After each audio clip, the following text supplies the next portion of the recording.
We've been a leader in banking for more than 100 years. You'll find us here, at home, on your phone, and everywhere you go. Renaissance Bank. Understanding you. Member FDIC. Equal housing lender.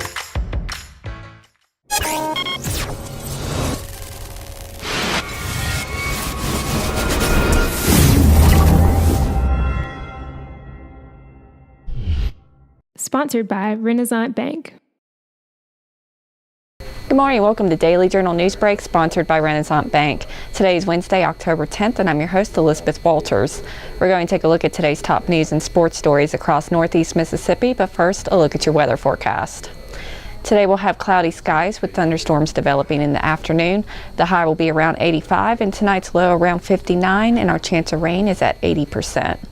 And over the next 3 days, on Thursday, we'll have sunny skies with a high of 72 and a low of 48. On Friday, partly cloudy with a high of 70 and a low of 49.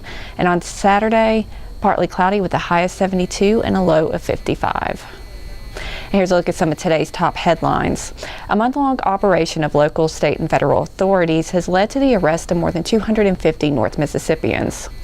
Operation Triple Beam included more than 30 local law enforcement agencies across 13 counties in the area, along with state and federal law enforcement partners. The operation began in mid-August and ended in mid-September.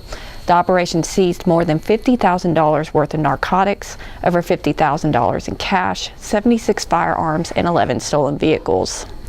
U.S. Attorney General Jeff Sessions said that law enforcement in North Mississippi has given the rest of the nation an example of what we can accomplish when we bring together the resources and expertise of our federal officers with the street-level intelligence of our state and local partners. And we're learning more details about the suspect in the 1990 Labor Day murders in Starkville. For more than 28 years, Michael Wayne Devon lived a quiet life and managed to stay off the law enforcement radar and avoided any type of digital profile by using cash most of the time.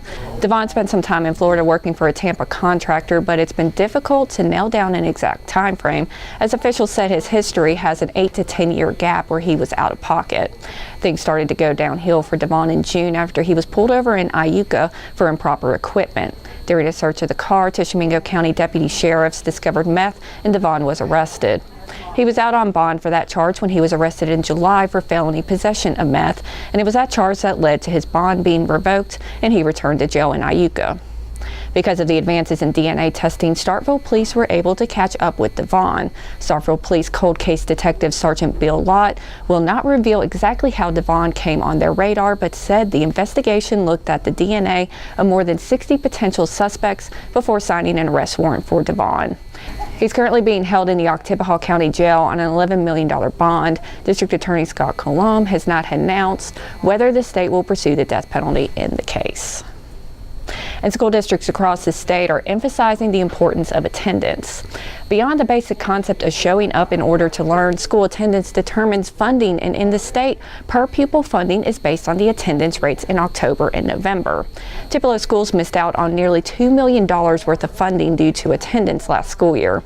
In October and November 2017, the nearly 7,000 student district had an average attendance rate of 94%, which meant the school district lost out on over $1.7 million. In total, over the last 4 school years, students attending less than 63% of the school day during October and November cost the district over $7.1 million. And in Mississippi, a student who misses 10% or more of school days, which can mean just 2 days a month, is considered chronically absent, and overall, 14% of public school students were chronically absent during the 2016-17 school year. And in sports, as Ole Miss prepares to head to Fayetteville this weekend to take on Arkansas, the Rebels are hoping the streak of bizarre finishes against the Razorbacks doesn't continue. When asked about Arkansas's 4-game win streak and how some of the games have ended, Matt Luke said that they need to focus on this team in this year, but acknowledged that this has been a different kind of series. Luke said it's important that the Rebels go out and play good football, not turn the ball over, and do the little things it takes to win these games.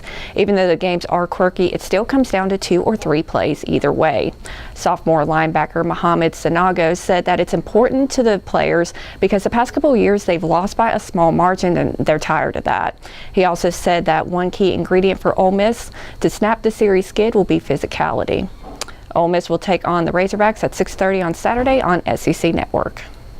And that does it for Newsbreak on this Wednesday. Don't forget that this show is one of the many online offerings courtesy of the Daily Journal that gets you news off the page and on the go.